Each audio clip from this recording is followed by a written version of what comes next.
Hello everybody, it's Janine here with my canine partner Pugsley, my assistant's dog, next to me.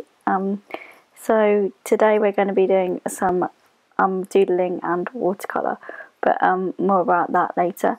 So here I'm ripping the edges of my paper. I've done the other three edges, I'm just doing this third edge here to show you. So I folded the edge of the paper and now I'm ripping down the edge. I realise this won't be to everybody's taste. It's just something that I felt I wanted to do, just do something a bit different, but I realise that not everybody likes this sort of rough and ready approach to it, but you know, this is an optional extra if you would like to have a go, but if not, just, you know, leave it normal edges. But that's what I'm doing for this piece. Keep watching for some watercolour and doodling and to see how I deal with a so-called mistake. Here is Pugsley to say hello to you all. So as you can probably tell from the title of this video, today I'm going to be talking about mistakes in art. Or I don't like to call them mistakes because I feel like they present opportunities to do other creative things, as I'll show you in this video. So here I'm taping down the edges of my paper. This is another optional extra, but I decided to tape my paper down to a board, so I'm using masking tape. You could use painter's tape or washi tape to do this, and you know, if you don't have a wooden artist board like me, you could always use a clipboard, or maybe you've got something else lying around. So I've to make the masking tape slightly less sticky, I stuck it to my clothes first, just so that it hopefully wouldn't rip the paper, and now I'm just sticking it down to create my borders. So now I'm going to start by creating a watercolour background using my Cotton watercolours, but you know, use what you have. First of all, I've wet the background of my paper using my water brush, but a normal paintbrush and water is fine. I just wanted the paint to be able to flow around the paper. I'm using just card, but you know, if you have watercolour paper, you may want to use watercolour paper. So I'm trying not to think too much. I'm just kind of trying to be intuitive about this, and I just put colours down and let them interact with each other, and I'm just playing and having a bit of fun. Yeah, just trying not to think about it too much. Yeah, just adding colour.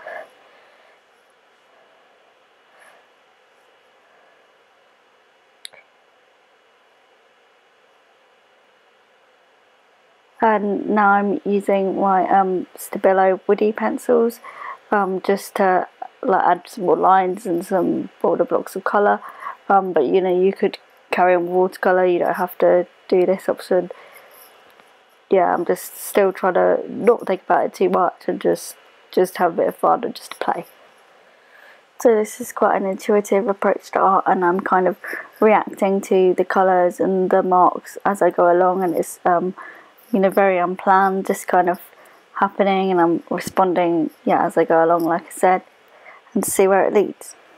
And now you'll see where my mistake comes in with this piece as I take the masking tape off. I did add rather a lot of water to my paper. Perhaps I didn't need to add quite as much, and I don't think I pressed the tape down, gave it an extra press around the edges, so the paint has seeped through. But you'll see how I deal with that and use it as an opportunity as we go along. So I'm using fine liners. I've let the paper totally dry. Do that, otherwise you'll damage your pen.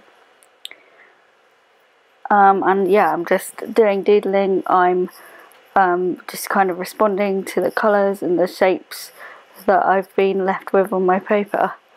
Sometimes I'm outlining some of the shapes, like here, that the watercolours created. Some of them that I like, I'm just adding lines to. Sometimes I'm doing some doodling, I'm kind of responding to that wiggly line up there and doing some swirls off of it. And then here you can see how I'm just kind of embracing how that has gone onto the border, and I'm outlining some of the shapes that it has created. Yeah, and I'm using it as an opportunity to create something different than what I was originally expecting to do. Yeah, I'm just outlining the bits down here as well. If you enjoy doodling and Zentangle inspired art, then do check out my channel. I have lots of other doodling and Zentangle inspired art videos on there. And just highlighting some of the corners as well, just to bring it all in together.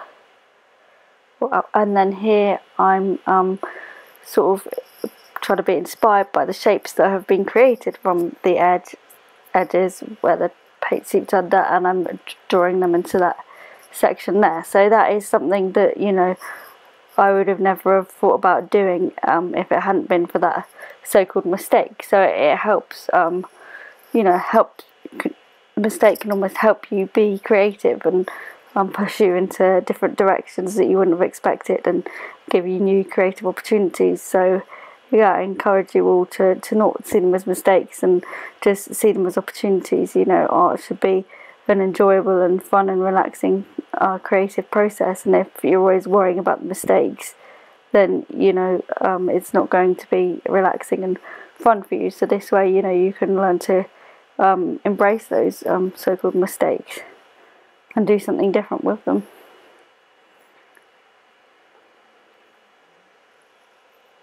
And here I'm just doodling along those lines, and this is the finished piece here, and I think it turned out quite well. I actually quite like where it's all seeped into the border. I hope you enjoyed this video and can now see how you can embrace your mistakes and perhaps be less frustrated with your art and use them as opportunities. Thank you for watching, and I hope you've enjoyed this video, and thank you to all of you that have subscribed. But if you haven't subscribed yet, please do click the subscribe button, and I'll see you in my next video. Bye for now.